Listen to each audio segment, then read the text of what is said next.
Hello everyone. Last class में हम community पढ़ रहे थे और कम्युनिटी के अंदर मैंने आपको बताया था कि कम्युनिटी के चार कैरेक्टर्स होते हैं। पहला स्पेसिस डाइवर्सिटी जो कि हम पढ़ चुके थे, डोमिनेंस ये भी हो चुका था, रह गया है स्ट्रेटिफिकेशन और फिजियोग्नोमी। आज स्टार्ट करेंगे हम लोग फिजियोग्नोमी से। फिजियोग्नोमी ज़्यादा इंपॉर्टेंट चीज़ है नहीं, आराम से बस सुन लो थोड़ा सा।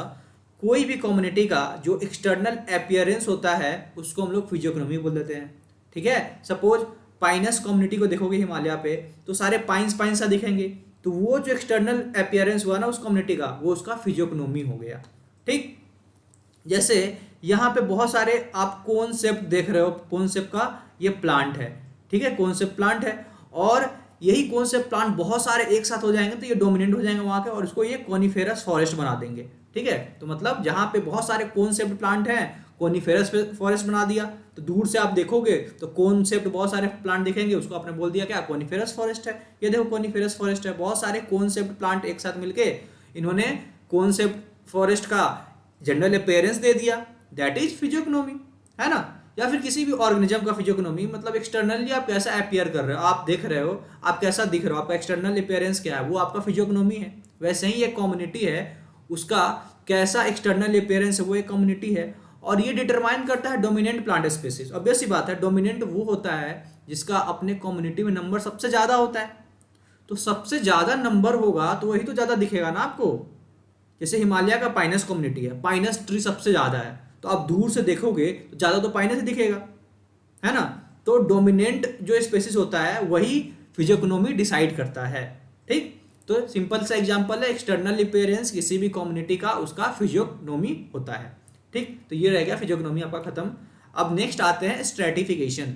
स्ट्रेटिफिकेशन होता क्या है जनरली, देखिए अगर इस वर्ड को हम समझे तो स्ट्रेटिफिकेशन बना हुआ है वर्ड स्ट्रेटा से, STRATA, स्ट्रेटा। बायोलॉजी में कहीं भी स्ट्रेटा आ जाए, याद रखो कहीं भी स्ट्रेटा वर्ड आ जाए तो स्ट्रेटा का मतलब होता है लेयर, लेयर, है ना।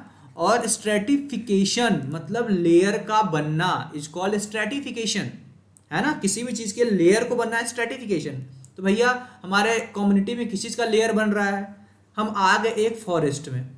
ठीक है, अगर आप फॉरेस्ट में जाओगे तो आपके हर लेवल के प्लांट वहाँ पे मिलेंगे, हर लेवल पे। ठीक है, बहुत सारे ऐसे होंगे जो सरफेस पे ही घूम रहे होंगे, सरफेस में ड्वेल कर रहे होंगे, उसको बोलते हैं सरफेस ड्वेलर्स। ये सब देख रहे हो, ये सरफेस पे, ये मिट्टी पे ही ये रेंग रहे हैं, है ना, तो इनको हमने बोल दिया सरफेस ड्वेलर। उससे थोड़ा ज़्यादा हाइट का होता है उसको हम लोग बोल देते हैं हर्ब। उससे थोड़ा ज़्यादा हाइट का हो गया उसको बोल दिया अंडर सर्ब, और उससे थोड़ा बड़ा हाइट का हो गया उसको हम लोग बोल दिया सर्ब, और सबसे बड़ा ये देखो ट्री पूरा, है ना।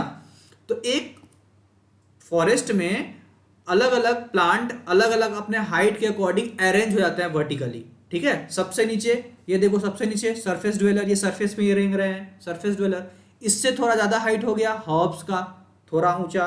ठीक है, इससे ऊपर गए अंडर सर्ब, हर्ब से भी थोड़ा ऊपर अंडर सर्ब्स, उसके ऊपर सर्ब्स, सबसे ऊपर ट्री, है ना।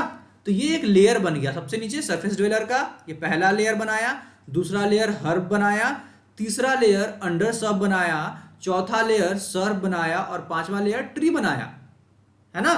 अलग अलग प्लांट है, सबसे नीचे सरफेस ड्वेलर मिट्टी पे ही रेंग रहा है वो, थोड़ा सा हाइट हुआ हर्ब, उससे ऊपर अंडर सर्ब, थोड़ा और लंबा सर्ब, और सबसे ऊपर ट्री तो होता ही है ना। तो ये क्या हो रहा है, अलग अलग प्लांट अपने ग्रोथ हैबिट के अकॉर्डिंग अपना एक लेयर बना रहा है, वर्टिकल लेयर बना रहा है। ठीक है, वही मैंने यहाँ पे डिफाइन करा है, vertical layering of plant species according to their different growth habit, है ना। सरफेस ड्वेलर का ग्रोथ हैबिट क्या है कि वो सरफेस में ही रहते हैं, हर्ब वो भी थोड़ा सरफेस से हल्का ऊपर, ट्री है सबसे ऊपर होता है, उसका ग्रोथ हैबिट सबसे ज़्यादा है, तो उसको क्या बोल दिया, ट्री बोल दिया, है ना।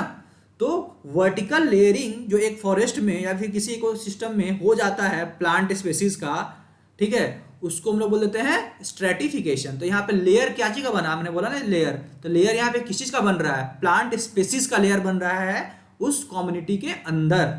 ठीक है, यहाँ पे हमने 5 लेयर बनाया, है ना। और यहाँ पे अगर इस फॉरेस्ट का मैं बात करूँ तो 4 to 5 लेयर्स बन रहे हैं, है ना। और एक लेयर को एक स्ट्रेटा बोलते हैं। तो यहाँ पे इसका एग्जांपल ले तो 4 to 5 स्ट्रेटा है यहाँ पे, 5 स्ट्रेटा। और ये 4 to 5 स्ट्रेटा सिर्फ एक टाइप के फॉरेस्ट में होता है जिसको हम लोग बोलते हैं ट्रॉपिकल रेन फॉरेस्ट। बताया था कहाँ पाया जाता है ये tropical rain forest, tropical zone में, इक्वेटर के पास। ठीक है, तो मतलब सबसे ज़्यादा अगर स्ट्रेटिफिकेशन या सबसे ज़्यादा वर्टिकल लेयरिंग ऑफ प्लांट हमें किसी फॉरेस्ट में दिखेगा तो वो किस में दिखेगा? ट्रॉपिकल रेन फॉरेस्ट में। ठीक है, कितना लेयर दिखता है? 4 से 5 सबसे ज़्यादा लेयर दिख रहा है। इसी के लिए इसको, इस ट्रॉपिकल रेन फॉरेस्ट को हम बोल देते हैं multi storeyed, multi storeyed forest. जैसे एक मल्टी स्टोरेड बिल्डिंग होता है ना, एक के ऊपर एक फ्लोर होता है, एक के ऊपर एक फ्लोर होता है, वैसे ही देख रहे हो एक के ऊपर एक 5 लेयर्स बन गए ट्री के, 5 स्ट्रेटा बन गए, है ना। इसी के लिए ट्रॉपिकल रेन फॉरेस्ट को हम लोग बोल देते हैं मल्टी स्टोरेड फॉरेस्ट। ठीक है, मल्टी स्टोरेज फॉरेस्ट। और हमारे ट्रॉपिकल रेन फॉरेस्ट में क्लियर स्ट्रेटिफिकेशन दिखता है, क्लियर स्ट्रेटिफिकेशन दिखता है। क्लियर स्ट्रेटिफिकेशन का मतलब क्या हुआ मेरा? मतलब जो एक लेयर होगा ना, आप किसी ट्रॉपिकल रेन फॉरेस्ट में जाओगे तो आपको दिख जाएगा। यहाँ पे देखो ना आप डायग्राम में, ये देखो ये सरफेस ड्वेलर्स हैं, ये देखो सरफेस ड्वेलर मिट्टी पे ही रेंग रहे हैं, ये छोटे छोटे प्लांट्स हैं, ये अंडर सॉप्स और हर्ब्स हैं, ये है ना, ये देखो ये सॉप्स हैं और ये बड़ा सा ट्री है। तो क्लियर लेयर डिस्टिंग्विश हो पाता है, एक लेयर दिख पाता है प्लांट का कि भैया ये हर्ब है, ये सर्ब है, ये ट्री है, ये अंडर सर्फ है, सरफेस ड्वेलर है ना। तो ट्रॉपिकल रेन फॉरेस्ट में क्लियर स्ट्रेटिफिकेशन होता है और इसको मल्टी स्टोरेड फॉरेस्ट बोलते हैं क्योंकि 5 लेयर होता है। और सबसे ज़्यादा अगर किसी फॉरेस्ट में क्लियर स्ट्रेटिफिकेशन और मैक्सिमम स्ट्रेटिफिकेशन होता है तो वो होता है ट्रॉपिकल रेन फॉरेस्ट में, जो कि 5 स्ट्रेटा शो करता है। ठीक, अच्छा, अगर आपसे कोई पूछेगा क्वेश्चन कि why stratification occurs in plants, ठीक है, स्ट्रेटिफिकेशन कोई भी फॉरेस्ट में होता क्यों है? ड्यू टू, ये होता है बिकॉज, इसका बेसिस हो जाएगा लाइट के बेसिस पे, है ना। क्यों हो रहा है स्ट्रेटिफिकेशन प्लांट का? देखो ट्री को सबसे ज्यादा लाइट चाहिए तो सबसे ऊपर है ना। सरफेस ड्वेलर को सबसे कम लाइट चाहिए तो सबसे नीचे है, सबसे ज्यादा लाइट ले लेगा ट्री। उससे कम लाइट चाहिए हर्ब्स को तो उससे कम हाइट है उसका। उससे कम लाइट चाहिए अंडर सर्फ्स का तो उससे भी कम हाइट है उसका। उससे भी कम लाइट चाहिए हर्ब को तो और नीचे है। सरफेस ड्वेलर को लाइट मतलब एकदम नाम के बराबर चाहिए होता है, बहुत कम, तो सबसे नीचे है ना। ऑब्वियस सी बात है ना, सबसे ज़्यादा हाइट है, सबसे ज़्यादा धूप उसी को पड़ेगा, सबसे नीचे होगा सबसे कम लाइट उसी को पड़ेगा। तो लाइट के नीड के अकॉर्डिंग ये अरेंज हो गए हैं। सबसे ज़्यादा जिसको लाइट चाहिए ट्री सबसे हाइट, और जिसको सबसे कम लाइट चाहिए सरफेस ड्वेलर सबसे नीचे। ठीक है, इसको आप और भी बोल सकते हैं कि क्यू यूज था due to efficient use of resource. Efficiently use कर पाए। सरफेस ड्वेलर को जरूरत नहीं है लाइट का तो क्या मतलब है उसको ज्यादा हाइट होने का? सरफेस में ही रह जाएगा, वो कम लाइट में भी जी पा रहा है ना। तो लाइट को इफिशिएंटली यूज कर रहे हैं। यहाँ पे रिसोर्स क्या है? लाइट है। ट्री को सबसे ज्यादा लाइट चाहिए तो जो जितना ज्यादा इफिशिएंटली उस लाइट को यूज करेगा उतना ज्यादा वो ग्रो कर पाएगा, तो इसी के लिए ट्री सबसे ज्यादा है।